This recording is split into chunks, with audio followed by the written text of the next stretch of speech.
네, 오늘은 참으로 복되고 아름다운 거룩한 주일입니다. 하나님의 은혜가 여러분들의 가정과 심령과 우리 모든 생업에 충만하기를 바라겠습니다. 성탄의 날을 맞이해서 이 한 달 동안 우리가 또한 주님의 오심을 기다리고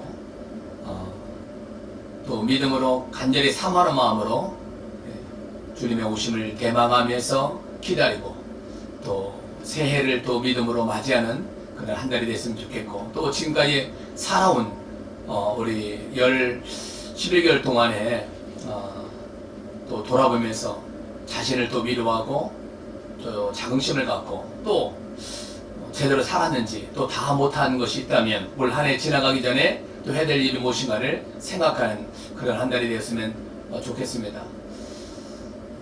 이준희 목사님이 쓰신 책자 가운데 가나안에 거하다라는 책자가 있습니다. 이 책의 내용을 보게 되면은 광야는 그저 통과하는 곳이 아니다.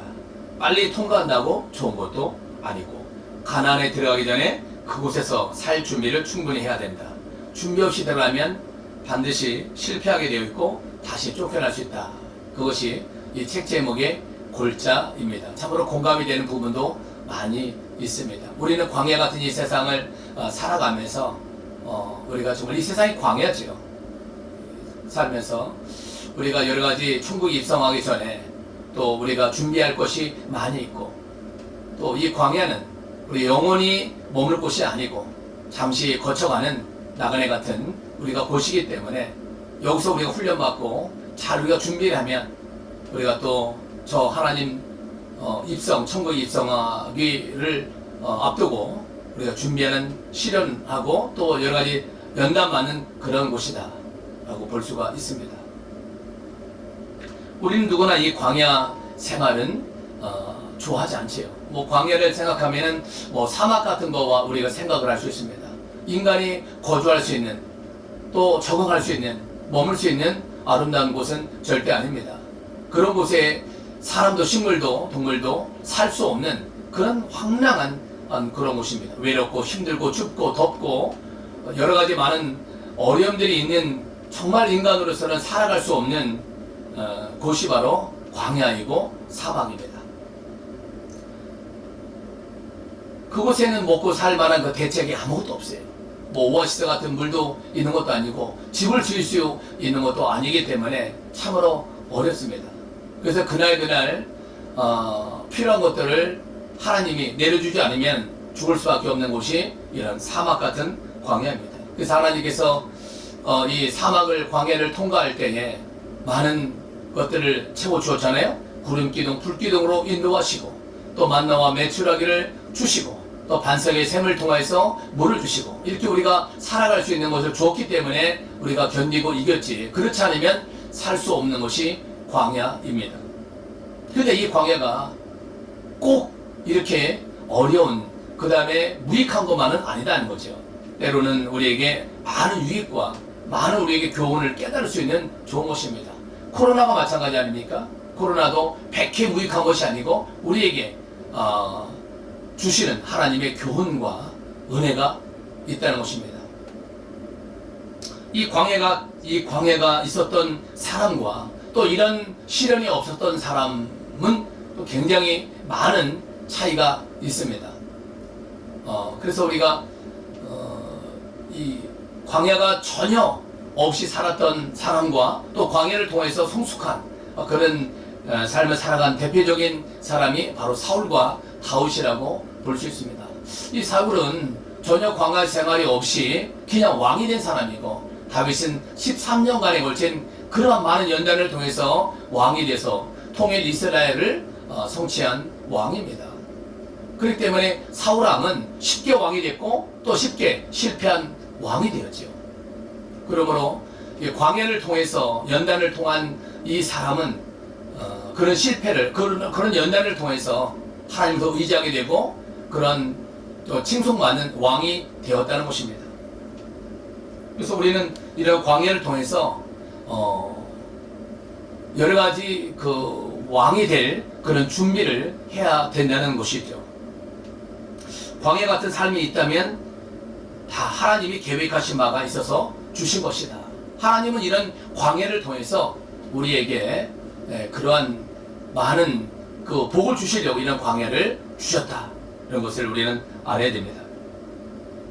성경을 읽다 보면은 뭐 여러 가지 많은 광야를 거쳐간 사람들의 모습이 있습니다. 그런데 모든 사람들의 이 광야라는 것은 다 특색이 있고 뭐 동일하게 같지는 않지만, 그러나 광야를 거치지 않고 크게 쓰임받은 사람은 단 한 사람도 없었다는 것입니다. 우리가 그것을 몇 가지를 한번 보겠는데요. 첫 번째, 아브라함의 광야를 볼 수 있습니다. 아브라함은 75세에 하나님의 부르심을 받았습니다. 그리고 하나님 그 불러주실 때 너의 자손을 하늘의 별과 같이 바닷가의 모래알처럼 내가 많게 하겠다고 약속을 했습니다. 그리고 아브라함은 이제 하나님 불을 받아서 가나안 땅에 들어갔는데, 하나님의 그 약속을 그는 기다리는 가운데서 25년 동안이나 100세의 아들을 낳기까지 얼마나 많은 그런 기다림이 그 광야에서 또 가나안에서 있었는지 모릅니다. 그래서 아들을 낳고 그 아들의 이름을 이삭이라 불렀습니다. 드디어 웃게 되는 거죠. 그 전까지는 정말 기쁨이 없고 진정한 웃음이 없었는데 아들을 낳고 나서 웃었습니다.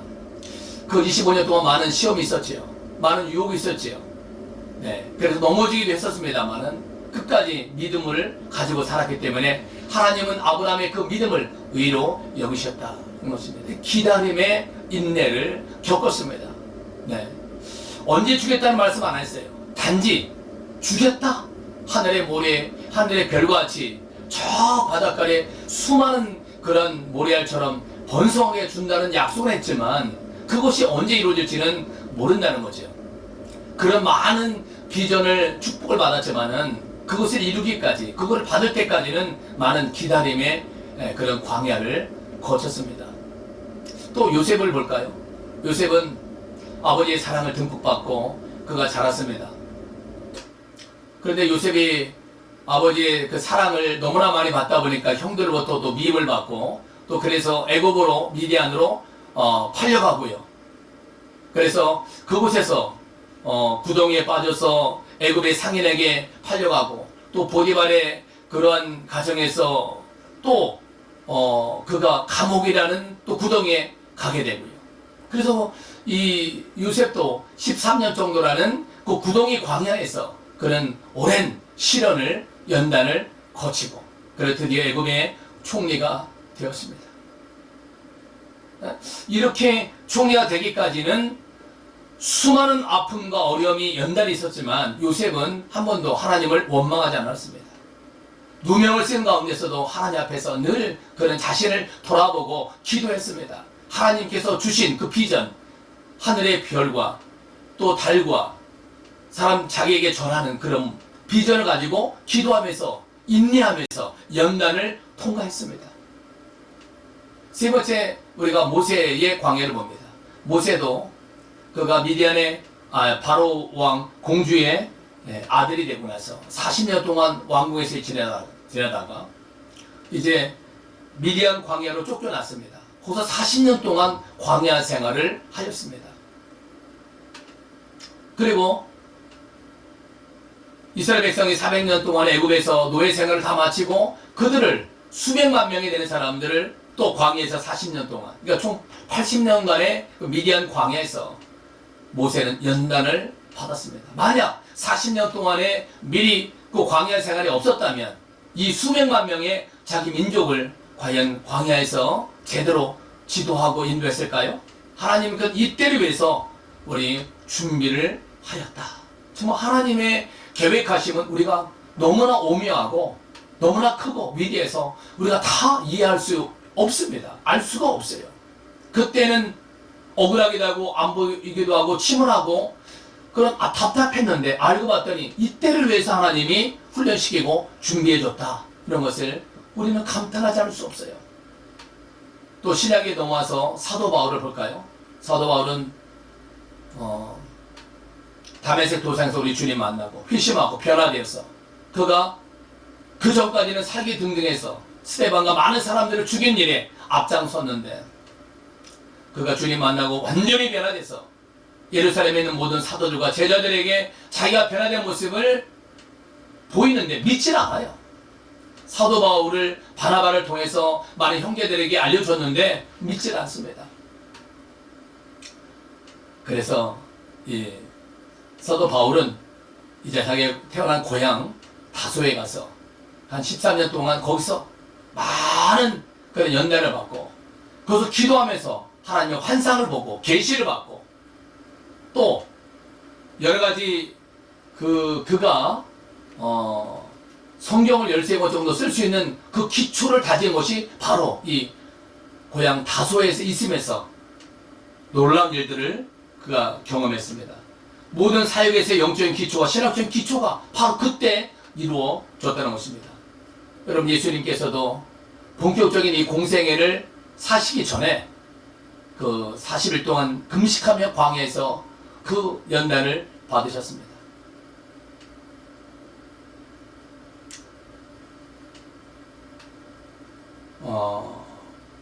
우리들도 한 사람 한 사람 모두가 이렇게 다 광야 같은 시련들이 있다는 것입니다. 크기나 양이나 기간은 서로 다를지 몰라도 이런 광야 같은 것을 하나님이 허락하셨다는 것입니다.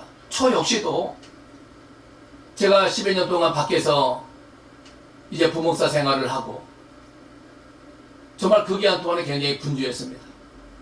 많이 때로 조급하기도 하고 늘 분주하게 쫓겨다니면서 여러 가지 일이 항상 많다 보니까 핵심적인 그런 사역들을 제대로 집중해서 못한 것도 사실이고 아픔입니다. 더 많이 기도하고 더 많이 집중하고 더 많이 말씀을 연구하고 더 많은 영적인 영향력을 키워야 되는데 그러지 못한 것에 대한 후회와 아픔이 지금으로서는 많이 있어요. 그러나 그 나름대로 하나님께서 은혜를 주셔서 또 일들을 감당할 수 있는 역량을 주시고 건강과 열정을 좋아지고 잘 해왔습니다. 그러나 이제 이곳에 오게 돼서 보니까 이제는 무조건 뛰고 무조건 이제는 앞으로 전진하는 그것만이 능사가 아니다. 이제는 내 자신을 돌아보고 그동안 너무나 복잡했던 일들이 많은데 이제는 단순하게 성경 읽고 기도하고 내 건강을 체크하고 치유하고 이 일에 집중하는 이 일이 얼마나 소중하고 또 중요하고 필요하다는 것을 알게 되었습니다. 이저 기도실을 만들고 골방에 들어가서 하나님을 대면해서 아침 저녁으로 기도하는 이 시간이 얼마나 소중하고 필요한 것이고 이런 영적으로 무장하는 것이 저희가 너무나 필요하다는 것을 알게 되었습니다. 그렇기 때문에 이런 시기를 거치지 않고 그냥 조급하게 빨리 하려고 하는 어제 담임 목사 청빙받아 사는 것은 좋지만 과연 그 일을 하기 전에 먼저 지금까지 해왔던 부분들을 돌아보고 부족한 것들을 채우고 그 다음에 여러 가지 아픈 부분들을 치유하는 이런 회복과 또 로덴나무 안에서 있었던 엘리야의 그런 쉼을 통하여 가족의 소중함과 내 건강의 소중함을 다시 한번 깨닫고 잃어버린 것들을 되찾고 또 부족한 없는 것들을 채우는 이런 골방 목회의 광야가 얼마나 중요하다는 것을 이제 깨닫게 됩니다. 앞으로 주어질 이 목회에 하나님께서 이제 주실 것을 기억하면서 일천작정 어떤 기도회를 지금 하고 있습니다. 1000번의 기도회, 지금 이제 어제까지 40번, 오늘이 41번째인데요. 그래서 체력과 영역과 능력을 이제는 갖추고 준비하는 것이 저에게는 필요하다. 그렇게 생각합니다. 우리 잠언 21장 5절 말씀을 같이 한번 읽어볼까요? 시작. 부지런한 자의 긍영은 풍부함에 이를 것이나 조급한 자는 궁핍함에 이를 따름이니라. 우리가 보통 부지런한 자의 반대는 게으름이다 생각하는데 성경은 그렇게 보지 않아요. 부지런한 자의 이 반대말은 조급한 자다. 부지런한 자는 참 성실한 자예요. 맡은 일에 책임을 가지고 충성을 하는 사람이 부지런한 자입니다. 근데 조급한 자는 뭡니까? 조급한 마음이 급한 거예요. 뭔가 분주한 겁니다. 네. 항상 뭔가 이렇게 불안정하고 막 그냥 일에 쫓기는 그런 사람이 조급한 자입니다. 네. 부지런한 자에게는 풍성한 열매가 있지만 항상 조급해가지고 분주하게 이렇게 살아가는 사람에게는 궁핍함에 이를 것이다. 그렇다면 나는 과연 부지런한 자인가 아니면 조급한 자인가를 생각해야 됩니다. 하나님이 부지런한 자는 귀 쓰시지만 조급한 자는 패망에 이른다. 그런 거예요. 마음의 여유를 가지고 열심을 품고 주어진 일에 묵묵히 성실하게 꾸준히 하는 사람, 부지런한 자입니다. 풍성한 열매가 있습니다.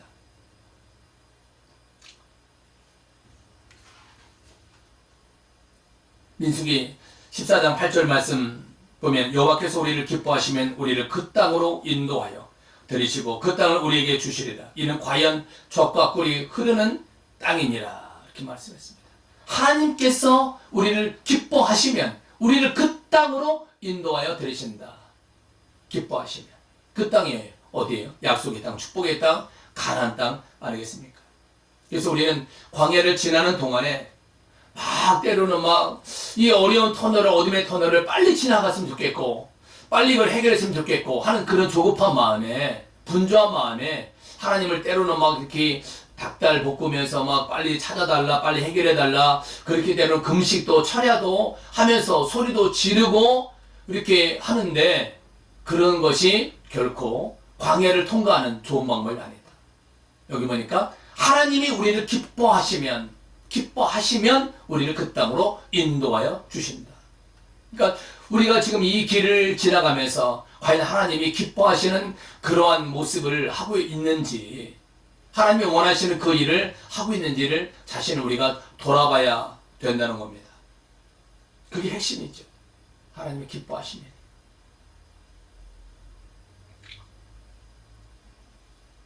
그래서 우리는 하나님 이곳에서 보내신 이유와 뜻이 있고 계획이 있다는 것을 기억하면서 내가 여기서 해야 될 일이 무엇인가를 생각하면서 그분의 뜻을 우리가 생각하면서 하나님이 기뻐하신 일들을 한다면 우리는 지금 이 길이 이거 광야가 아니고 또 광야 같지만 너무나 복된 시간이라는 것을 우리는 알게 될 것입니다. 애굽에서 나온 400년 동안 이 이스라엘 백성들이 이제 광야를 40일만 통과하게 되면 하나님 축복의 땅, 기름진 땅, 젖과 꿀이 흐르는 그 아름다운 땅에서 옥토와 같은 땅에서 세세 무흥토록 복을 받으면서 영광 돌리면서 살아갈 텐데 그들은 이 광야를 거치면서 조급한 마음에 불평과 원망을 하고 짜증과 또 여러 가지 하나님을 멸시하고 그래서 그들은 이 광야 생활을 은혜롭게 통과하지 못하고 불평과 원망 속에서 결국 그곳에서 다 몰사하고 죽게 되는 40년의 광야 생활로 그들은 비극을 맞이하게 됩니다. 민수기 14장 25절에 아말렉인과 가나안인이 골짜기에 거주하냐니 너희는 내일 돌이켜 홍해 길을 따라 광야로 들어갈지니라. 그렇습니다.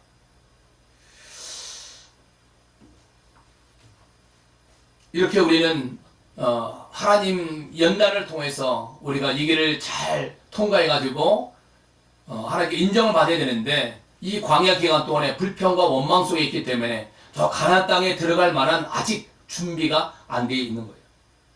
하나님이 기뻐하실 만한 그런 믿음과 그런 말과 그런 행동과 그런 삶이 아직 하나님 오실 때 준비가 안 되기 때문에 이 광야에서 더 이들은 결국 머물다가 여호수아 갈렙 이외에는 모두가 광야에서 죽게 되었습니다. 이 기가 막힌 일이 실제로 우리들의 삶 속에서도 그대로 이루어지고 있습니다. 이 광야를 갑자기 만날 때 생각지 않은 그런 우연한 암초나 이런 어려움을 만날 때 시련 앞에서 불평과 원망을 하면서 왜 이런 억울한 일이 우리 가정에서 나에게 있었는가 하면서 원망과 불평 속에 하나님을 떠나고 그 다음에 하나님 앞에 정말 반항을 하는 그런 악한 행동을 하는 사람도 있습니다. 그것이 아니고 이런 갑작스러운 이 광야를 만날 때 내가 취할 행동은 하나님께서 주신 거에 관한 하나님의 뜻과 섭리이 있다는 것을 우리는 깨닫고 기도하면 그 시간이 나중에 지나보면 얼마나 유익한지 저는 그렇게 생각하고 있습니다. 저는 이곳에 온 것이 얼마나 참 우연이 아니다. 저는 복된 시간이다. 그래서 빨리 저는 여기가 지나고 싶지 않아요. 최소한 1년, 늦어도 3년 정도는 이 시간이 저에게는 필요하고, 이 당금질이, 이 쉼이, 이런 여러 가지 많은 그런 훈련들이 저에게는 너무나 꼭 필요하다. 그래서 이 기간 동안에 많은 목회의 앞으로 비전들을 정립을 하고 또 충분하게 우리가 채우는 이 시간이 저에게는 뭐 너무나 아름다운 시간입니다.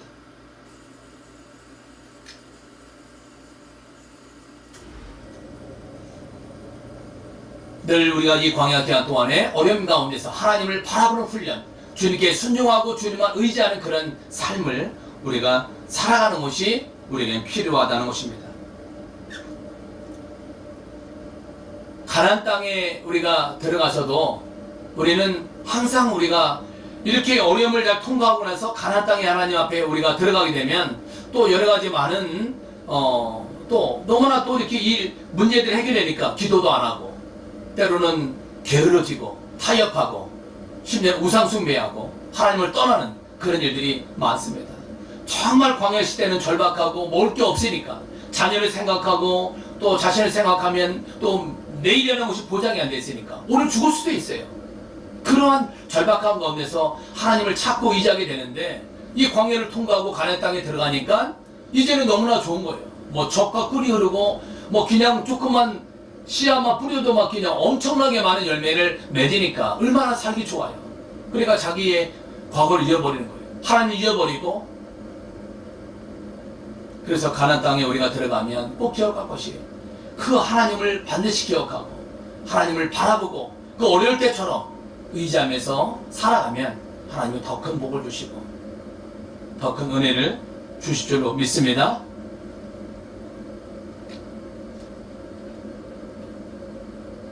가나안 땅에 들어가면 그런 시험이 있는 것 같아요. 하나님을 잃어버리는, 그러니까는 지금 여러 가지로 광야에서는 하나님이 주셔야만 살아갈 수 있어요. 그 수백만 명의 사람들이 거기서 하늘에서 비같이 양식을 내리지 않으면 그 많은 사람들이 살아갈 수 없는, 그러니까 날마다 기적을 체험합니다. 놀라운 기적을 그들은 체험합니다. 그래서 하나님이 주셨다? 다 인정할 수밖에 없어요. 왜? 아무것도 없었으니까. 아무것도 없는 그 사막에서 하나님이 공급해 주시는 거 가지고 그들이 살았기 때문에 늘 하나님을 바라봐요. 하늘을 바라봅니다. 주님을 바라봅니다. 그 주실 것을 기대합니다. 또 걱정이 안 돼요. 내일 되면 또 하나님 주실 것을 생각하고 또 감사하고 먹고 필요한 양만큼 주십니다. 그러니까 광야에서는 그런 훈련을 통해서 하나님의 기적을 체험했는데 이제 가나안 땅에 오니까 자기네들이 심어가지고 저장해서 먹으니까 하나님이 줬다고 생각하지 않는 거예요. 자기네들이 수고해서 땀을 흘려서 먹었다고 생각하기 때문에 하나님께 감사하지 않고 하나님 잊어버리는 겁니다. 이게 문제예요. 우리가 잘 될 때는 이 가난을 잊어버리고 조금 더 나아지게 되면, 편안해지게 되면은 그 하나님을 찾지 않습니다. 절박한 마음이 없는 거예요. 그래서 신명기에서 보면은 모세가 하나님을 잊지 마라. 하나님의 모든 율례와 규례의 말씀을 너희가 꼭 지켜야 된다. 그것을 명심만 하고 그 정말 잘 죽기 전에 유언적으로 한 말씀이 그예요. 언약을 지켜라. 계명을 지켜라. 하나님을 잊지 마라. 여기서도 마찬가지고요.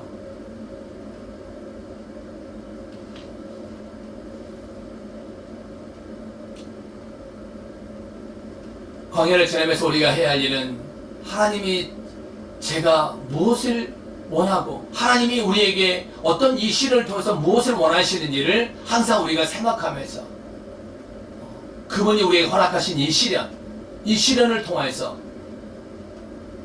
하나님은 더 믿음에 견고하게 세워지기를 바라는 거예요. 아브라함에게 주신 그 시련을 통해서 과연 하나님만을 더 의지하고 살아가는지 아니면 그 아들에게 만족해가지고 하나님의 사랑하는 믿음이 부족한지를 하나님이 테스트하잖아요.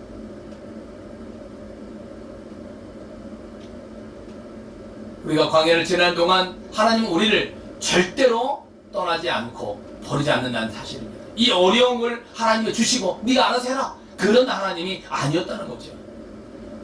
광야를 허락하신 이유는 우리가 하나님을 더 의지하고 나를 더 사랑하는지 시험하게 주신 거기 때문에 거기서 잘 우리가 이기면, 그런데 그 하나님께서는 그 광야를 통해서 내가 항상 네 옆에 있다, 내가 너를 책임진다, 내가 너를 지켜준다, 이것을 우리를 이게 말씀하고 있습니다. 그 때문에 우리가 그 사실을 잊어버리면 안 돼요. 이 광야 동안에 하나님이 그 40년 동안에 먹을 것 마실 것을 정말 하늘의 비같이 주신 것처럼 지금도 우리가 오늘 광야를 살아가는 우리들에게도 똑같이 말씀하고 있어요. 내가 너를 떠나지 않는다.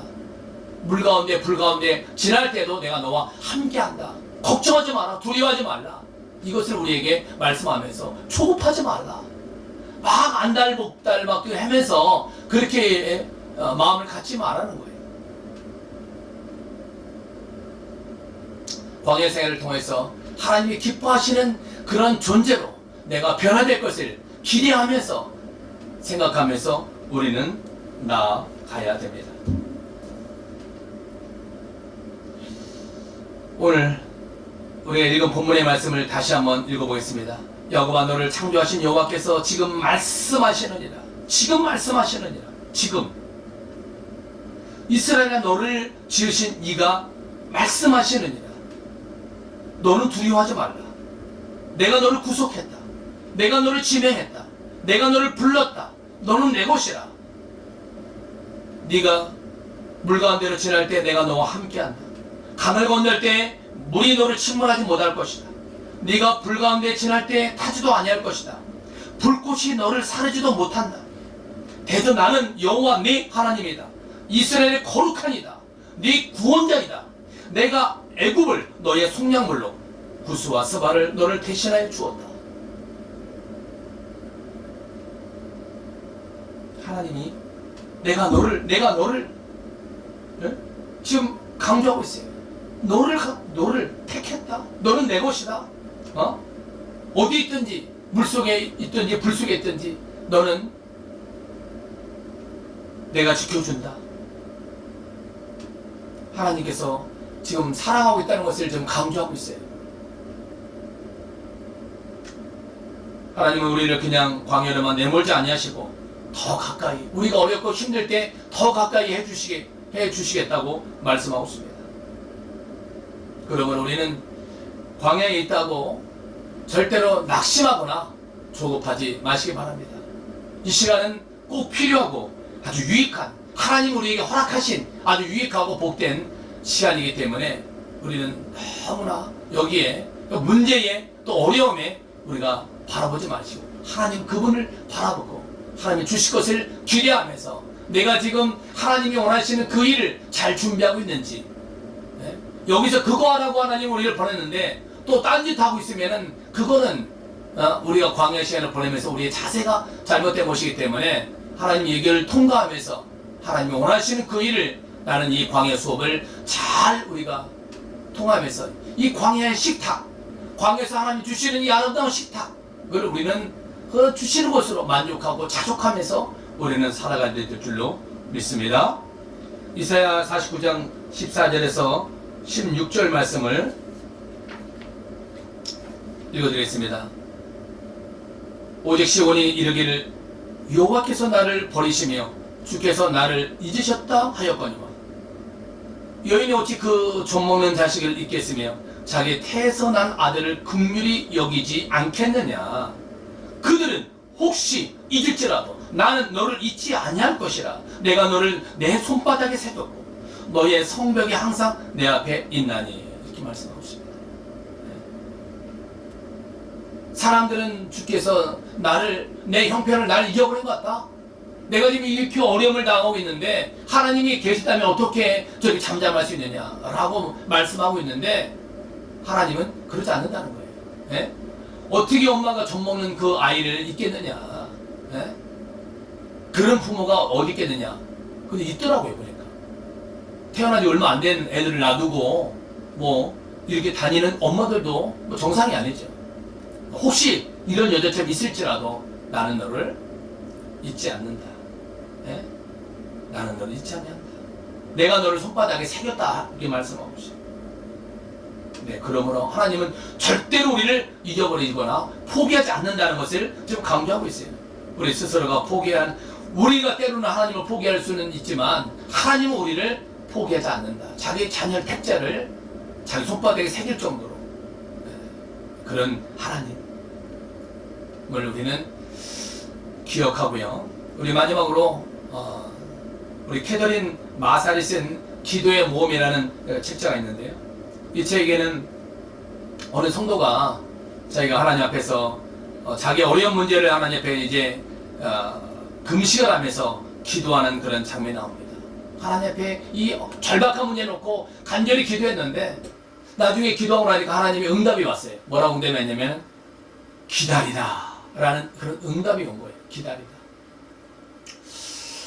그래서 자기는 지금 이 하나님 해결해 주지 않으면 부도가 나고 살아갈 수 없는 그런 어려운 절박한 상황인데 하나님께서 기다리라는 음성을 듣고 나서 처음에는 한심함도 하고 하나님 원망도 했는데 가만히 보니까 기다리는 것도 기도의 응답이라 생각하고 정말 기다렸대요. 3일 정도 기다렸는데 3일이 지나니까 그 문제들이 해결이 된 거예요. 그러면서 이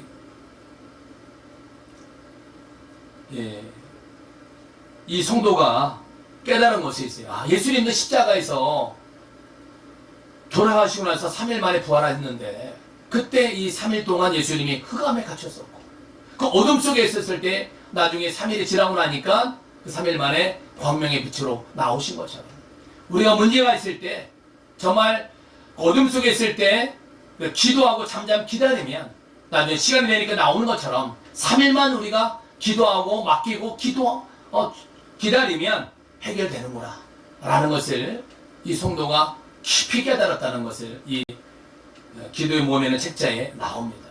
그래서 우리도 이 어려움이 있을 때 막 조급해가지고 빨리 해결달라고 물론 인간적인 편에서는 그럴 수 있죠. 이해할 수 있죠. 그러나 그것까지도 하나님께 다 맡기고 하나님 왜냐면 우리의 형편과 처지를 잘 아시니까 감사함으로 묵묵히 주님의 부활을 기다리는 것처럼 우리가 기다리면서 기도하면서 맡기고 잠잠하면 하나님이 가장 좋은 때에 가장 하나님께서 좋은 길로 푸른 초장으로 우리를 인도해 주시리라 저는 그렇게 믿습니다. 성도 여러분, 우리가 관계를 지낼 때 꼭 가져야 될 원칙입니다. 너무 조급해하지 마시고 주님만 바라보고 잘 훈련받고 연단받아 정말 정금같이 나오는 그런 축복이 있기를 주의 이름으로 축원합니다. 네, 우리 지난번에 지난 주일에 보니까 우리 서울 은혜교회에 천함의 간증을 들었는데 욥기 23장 10절의 말씀으로 그가 마음에 늘 위를 받는다고 했는데 오늘도 우리 그 말씀을 한번 같이 읽어보겠습니다. 욥기 23장 10절 말씀입니다. 시작. 그러나 내가 가는 길을 그가 아시나니 그가 나를 단련한 후에는 내가 순금같이 되어 나오리라. 아멘.